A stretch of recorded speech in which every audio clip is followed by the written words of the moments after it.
മരിച്ച സമയത്ത് അതും ഇതുപോലെ തന്നെ ബെയിൻസിങ് വെടിവെച്ച് അവരുടെ വസതി വെച്ച് വെടിവെച്ച് കൊന്നാണ്. അങ്ങനെയാണെങ്കിൽ ഞാൻ ചോദിക്കട്ടെ, നിങ്ങൾ ആ ഇലക്ഷൻ ജയിക്കാൻ വേണ്ടിയിട്ടായിരുന്നോ ഈ വധം നടന്നത്?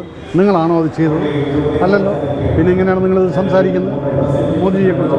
രണ്ടാമത്, രാജീവ് ഗാന്ധിജിയുടെ മരണം നടന്നത് 91 ഇലക്ഷൻ ഉണ്ടായിരുന്നു. 400 എഗെയിൻ മെജോറിറ്റി, ഇത്രയും മെജോറിറ്റിയോടുകൂടി നിങ്ങൾ ജയിച്ചിട്ടുണ്ട്. അപ്പം അങ്ങനെയുള്ള നിങ്ങളുടെ പാർട്ടിയിൽ നിന്ന് ഇങ്ങനൊരു ചോദ്യം വന്നു കഴിഞ്ഞാൽ ഞാൻ ചോദിക്കുന്ന ചോദ്യത്തിന് നിങ്ങൾ ഉത്തരം പറയണം. പിന്നെ അഡീഷണലായിട്ട് ഞാൻ ചോദിക്കാൻ എനിക്ക് അവകാശമുണ്ട്. കാരണം എന്ന് വെച്ചാൽ ഞാനാണ് ഈ ഓപ്പറേഷൻ്റെ കമാൻഡോ ഓപ്പറേഷൻ്റെ ക്യാപ്റ്റനായിട്ട് ലാസ്റ്റ് വരയ്ക്കും. കൊനാനക്കൊണ്ട ഓപ്പറേഷൻ ആയിരുന്നു ലാസ്റ്റ് ഓപ്പറേഷൻ. അതാണ് 1991 ഓഗസ്റ്റ് 20 കാലത്ത് 5 മണിക്ക് ആ വീട്ടിൽ കയറി റെയ്ഡ് ചെയ്ത് നമ്മൾ ആ ഡെഡ് ബോഡീസും കണ്ടിട്ട് വന്നത്. അപ്പം ഞാൻ ചോദിക്കുന്നു, 18 ഈ വീട് വളഞ്ഞിട്ട് ഈ കംപ്ലീറ്റ് ഓപ്പറേഷൻ സമയത്ത് ഇവരെല്ലാം ജീവനോടെ പിടിക്കാൻ കഴിവുള്ള ഞാനും എൻ്റെ കമാൻഡോ ടീമിനും എന്തുകൊണ്ട് നിങ്ങൾ വെറും 3 മീറ്റർ ഡിസ്റ്റൻസിൽ വേറൊരു വീട്ടിലവിടെ ഇരുത്തിക്കൊണ്ട് 36 മണിക്കൂർ എന്നെക്കൊണ്ട് വെയിറ്റ് ചെയ്യിപ്പിച്ചു? അതിനുള്ള ഉത്തരം തരണം. കാരണം ഇത് വെയിറ്റ് ചെയ്തതിൽ ആർക്കാണ് ഇതിൽ ഗുണം? അവന്മാർ മരിച്ച. അപ്പോൾ യഥാർത്ഥ കൊലയാളികളുടെ പേര് ആ 7 പേര് പറയുമെന്നുള്ള പേടി കൊണ്ടല്ലേ അവർ മരിക്കുന്നവരെ കാത്തിരുന്നു. അപ്പോൾ ഇതിൻ്റെ ചോദ്യത്തിന് ഉത്തരം വേണമെങ്കിൽ നിങ്ങൾ ഈ കേസ് റീഓപ്പൺ ചെയ്യും. അതിനിടയ്ക്ക് ജയിലിൽ കിടന്നിരുന്ന ഈ കുറ്റവാളികളെ മുഴുവൻ കാണാൻ എന്തിനാണ് രാജീവ്ജിയുടെ മക്കൾ 2 പേരും കൂടെ ജയിലിൽ പോയത്? സ്വന്തം അച്ഛനെ കൊന്നിട്ടുള്ള കുറ്റവാളികളെ കാണാൻ ആരെങ്കിലും ജയിലിൽ പോകാറുണ്ടോ? ഇല്ലല്ലോ. ഇതൊക്കെ ഞാൻ ചോദിച്ചത് എന്തുകൊണ്ടെന്ന് വെച്ചാൽ ഈ മിസ്റ്റർ ആൻഡോ പറഞ്ഞിട്ടുള്ള ഈ ഒരൊറ്റ അക്യൂസിഷനിൽ. പക്ഷേ ഞാൻ പറയുന്ന എൻ്റെ പ്രധാനമന്ത്രി, ഞാൻ ആരാധിക്കുന്ന പ്രധാനമന്ത്രി, എല്ലാ ദീപാവലികളിലും 10 വർഷമായിട്ട് പട്ടാളക്കാരുടെ കൂടെ തൻ്റെ പരിവാർ, തൻ്റെ കുടുംബമായിട്ട് വിചാരിക്കുന്ന അവരുടെ പട്ടാളക്കാരുടെ ക്യാമ്പിൽ പോയിട്ട് ദീപാവലി ആഘോഷിക്കുന്ന ആ പ്രധാനമന്ത്രി എന്തിന് ഇതുപോലെ ഒരു കൃത്യം ചെയ്യണം? അല്ലെങ്കിൽ നിങ്ങൾക്ക് എങ്ങനെ അതുപോലൊരു അക്യൂസിഷൻ അദ്ദേഹത്തിൻ്റെ മുകളിൽ ചാർത്താൻ സാധിക്കും? അങ്ങനെ അക്യൂസിഷൻ ചാർത്തിയ നിങ്ങളോടാണ് ഞാൻ ചോദിക്കുന്നത്. അങ്ങനെയാണെങ്കിൽ രാജീവ് ഗാന്ധി വധക്കേസിൽ കുറ്റവാളികളെ നിങ്ങൾ ശിക്ഷിച്ചു. അവരെ വധശിക്ഷയ്ക്ക് വിധിച്ചതിന് ശേഷം നിങ്ങൾ ഭരിച്ചിരുന്ന വർഷങ്ങളോളമുണ്ട്. ആദ്യത്തെ 5 വർഷം നരസിംഹറാവുജി, അത് കഴിഞ്ഞിട്ട് പിന്നീടും അതിൻ്റെ ഗ്യാപ്പിലുണ്ടായിരുന്നു. അത് കഴിഞ്ഞ് 10 വർഷം മൻമോഹൻ സിംഗ് ജി ഭരിച്ചിരുന്ന സമയത്തും എന്തേ നിങ്ങൾ ഇവരെയൊന്നും തൂക്കിക്കൊല്ലാൻ? അവരവിടെ ജയിലിൽ തന്നെ കിടന്നിരുന്നു. ഇതിനൊക്കെ ഉത്തരം മിസ്റ്റർ ആൻഡോ എനിക്ക് തരണം. എന്നിട്ട് നിങ്ങൾ you accuse mister Modi that he has killed 40 soldiers എന്നുള്ളത്. അപ്പം ഞാൻ അതിനുള്ള ഉത്തരം പറയാം.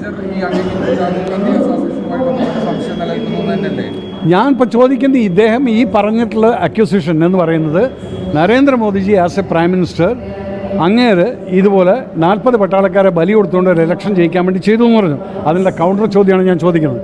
അങ്ങനെയാണെങ്കിൽ അക്യൂസ്ഡാണെങ്കിൽ എൻ്റെ ചോദ്യങ്ങൾക്ക് നിങ്ങൾ ഉത്തരം പറഞ്ഞാൽ അതിന് ക്ലിയറായിട്ട് ഉത്തരം പറഞ്ഞുകൊണ്ട് യെസ് നിങ്ങൾക്ക് ഇതിനകത്ത് യാതൊന്നുമില്ല എന്നുള്ളത് പറയുകയാണെങ്കിൽ അന്ന് ഞാൻ വിശ്വസിക്കാം. അപ്പോൾ അക്യൂസ് ചെയ്യൂ. You accuse me.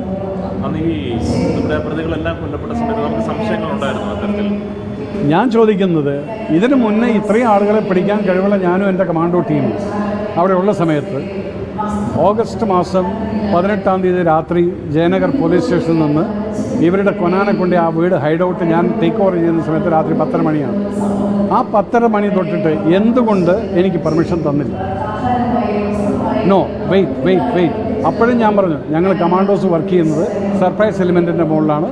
നാളെ കാലത്ത് സൂര്യൻ ഉദിച്ചു കഴിഞ്ഞാൽ ജനങ്ങളിത് അറിയും, 4 വശം ആളും കൂട്ടമാവും, പിന്നീട് സർപ്രൈസ് ഉണ്ടാവില്ല.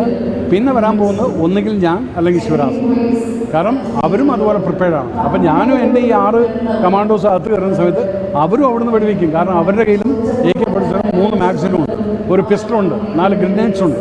ഇതെല്ലാം ഉള്ള സമയത്ത് അവർക്ക് നമ്മളെ വേണമെങ്കിലും കൊല്ലാമായിരുന്നു. പക്ഷേ പിന്നീട് എനിക്ക് കിട്ടിയ സ്റ്റേറ്റ്മെൻറ്റ് പറയുന്നത് we were worried about your safety എന്നുള്ളത്. അപ്പോഴാണ് ഞാൻ ആൻസർ പറഞ്ഞിട്ടുള്ളത്. എന്നോട് പറഞ്ഞ ഓഫീസറിൻ്റെ അടുത്ത് ഞാൻ പറഞ്ഞതാണ്, ഞങ്ങൾ കമാൻഡോസിന് 1200 രൂപ ഞങ്ങൾക്ക് റിസ്ക് അലവൻസ് കിട്ടുന്നുണ്ട്. ആ റിസ്ക് അലവൻസ് ഇതുപോലുള്ള സിറ്റുവേഷനിൽ റിസ്ക് എടുക്കാനാണ്. അപ്പോൾ അതിനെക്കുറിച്ച് താങ്കൾ വറീഡ് ആവേണ്ട ആവശ്യമില്ല. പക്ഷേ then why he insisted that no. Finally 19 evening fire fight നടന്നു. അവരിങ്ങോട്ട് വെടിവെച്ച്, ഞങ്ങൾ അങ്ങോട്ടും വെടിവെച്ചു. അതിൽ എൻ്റെ ഒരു ജവാൻ വെടികൊണ്ട് കൊള്ളുകയും ചെയ്തു. Nothing happen, is okay.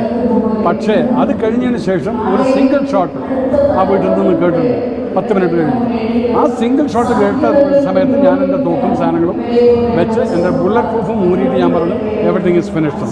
കാരണം എനിക്കറിയാം അവർ ആ സമയത്ത് ആത്മഹത്യ ചെയ്തു.